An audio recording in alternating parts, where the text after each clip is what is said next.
Hello and नमस्ते, welcome to ETC online. आज के वीडियो में हम लोग पढ़ने वाला है क्लास 10th एनसीईआरटी की बुक का chapter number 3, two stories about flying का first part, his first flight. चलिए बिना देरी के करते हैं हम लोग आज का एनिमेटेड वीडियो स्टार्ट।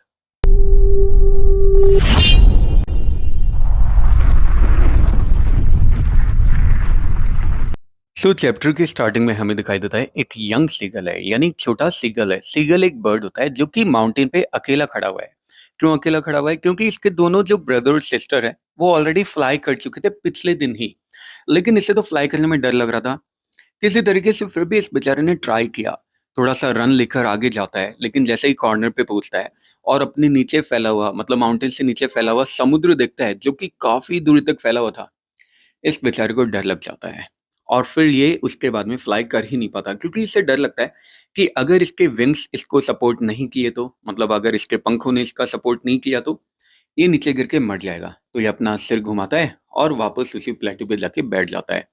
पूरी रात भर से ही वहीं पे सो रहा था, जबकि इसने देखा कि इसके जो ब्रदर और सिस्टर थे जिनके विंग्स इससे छोटे थे, वो भाग के जाते हैं ब्रिंग तक, मतलब किनारे तक, अपने विंग्स को फ्लैप करते हैं और वो दोनों उड़ान भर चुके थे। लेकिन इस बेचारे के अंदर तो इतनी हिम्मत ही नहीं थी कि ये करेज गैदर कर सके, यानी साहस जुटा सके और जंप करके फ्लाई कर सके। इसके फादर और मदर इसके पास में आते हैं और बुरी तरह से इसे डांटते हैं, चिल्लाते हैं इसके ऊपर, इसको थ्रेटन करते हैं, इसको धमकी देते हैं कि बेटा अगर तूने फ्लाई नहीं किया तो हम तुझे यहीं पे भूखा रहने देंगे और तू भूखे ही मर जाएगा। लेकिन फिर भी अपनी लाइफ के लिए बेचारा मूव ही नहीं कर पाता।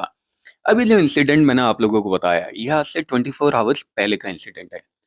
तब से लेकर अभी तक कोई भी इसके पास में ही नहीं आया।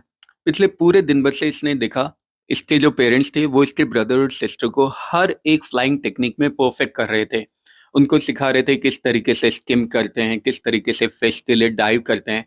इनफैक्ट इसने अपने ओल्डर ब्रदर को भी देखा कि उसने अपनी फर्स्ट हेरिंग को पकड़ा। हेरिंग एक तरह की फिश होती है, और इसको निगल गया। एक रॉक पे वो खड़ा हुआ था और इसके पेरेंट्स प्राउडली उसके आसपास सर्कल कर रहे थे और उसका गुणगान कर रहे थे।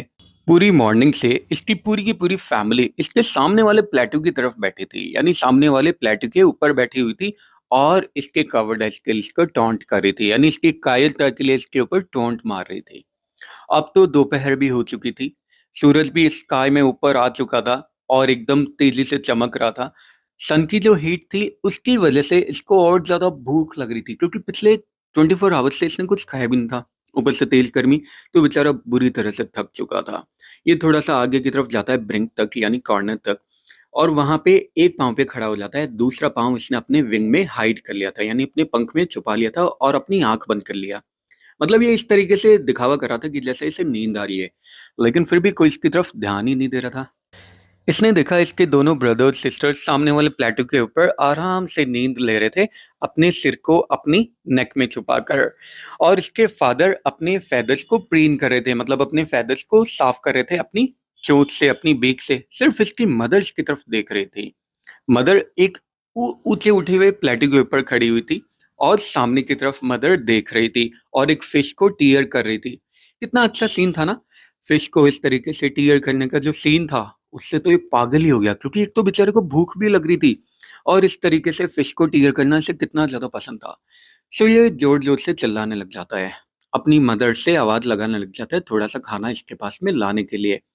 मदर भी वापस इसकी तरफ चिल्लाती है, लेकिन बिल्कुल भी ध्यान नहीं देती है। फिर ये वापस जब चिल्लाने लगता है तो अचानक ये क्या देखता है कि इसकी मदर इसकी तरफ फ्लाई करके आ रही है। अब एक तरफ से मदर आ रही होती है फ्लाई करके, दूसरी तरफ से ये प्लेटू पे थोड़ा आगे बढ़ रहा है। उधर से मदर आ रही है, इधर से ये आगे बढ़ रहा है, उधर से मदर आ रही है, इधर से ये आगे बढ़ रहा है।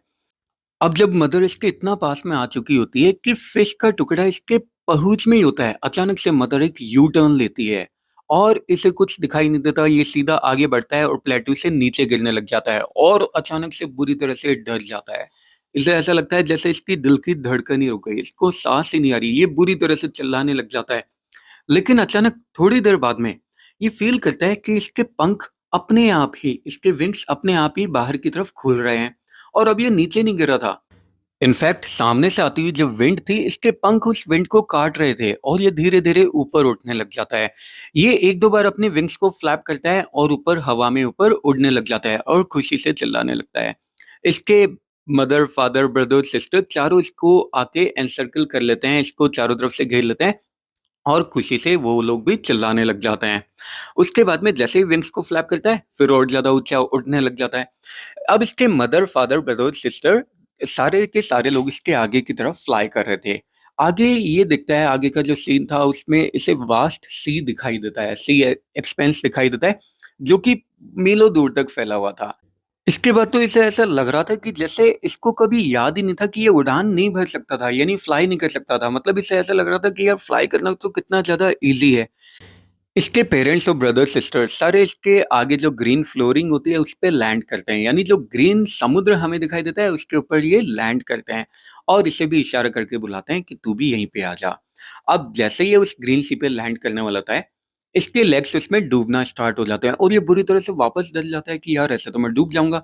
सो ये अपने विंग्स को फ्लैप करने का ट्राई करता है, लेकिन इस बार ये ऊपर उड़ नहीं पाता क्योंकि इतना ज्यादा थक चुका था कि इसके विंग्स में और इसके खुद के अंदर भी इतनी जान ही नहीं बची थी और ये नीचे डूबने लग जाता है और ये चिल्लाने लग जाता है। लेकिन अचानक से ये फील करता है कि जैसे इसकी बेली यानी जैसे इसका पेट सी को टच करता है, अब ये डूब नहीं रहा था, इनफैक्ट ये तो फ्लोट कर रहा था और सारे के सारे लोग वहीं पे फ्लोट करने लग जाते हैं और इसके पेरेंट्स और ब्रदर सिस्टर इसको प्रेज करने लग जाते हैं क्योंकि इसने आखिर अपनी फर्स्ट फ्लाइट कर ली थी और इसलिए इसके पेरेंट्स इसको डॉग फिश ऑफर करते हैं। और इसी के साथ चैप्टर यहीं पे एंड हो जाता है। हमें एक बहुत ही इंपॉर्टेंट मैसेज देता है और मैसेज ये है, where there is a will there is a way. जहां चाह वहां राह। कोई भी काम कभी मुश्किल नहीं होता है, सिर्फ ट्राई करने की देर होती है। इसी के साथ ही चैप्टर यहीं पे एंड हो जाता है। अगर आप लोगों को किसी भी तरह का कोई डाउट, सजेशन या कमेंट है, नीचे कमेंट बॉक्स में ड्रॉप कर सकते हैं। टेलीग्राम चैनल पे आप लोग ज्वाइन हमें कर सकते हैं, वहाँ पे आपको सारे पीडीएफ इंपॉर्टेंट नोट्स मिल जाएंगे। इंस्टाग्राम पे फॉलो कर सकते हैं, फेसबुक पे भी पेज लाइक कर सकते हैं। इसी तरह की और मजेदार वीडियो के लिए बनी रही है टीच ऑनलाइन के साथ। नेक्स्ट वीडियो के लिए have a good day, take care, bye bye, जय हिंद, जय भारत, राधे राधे।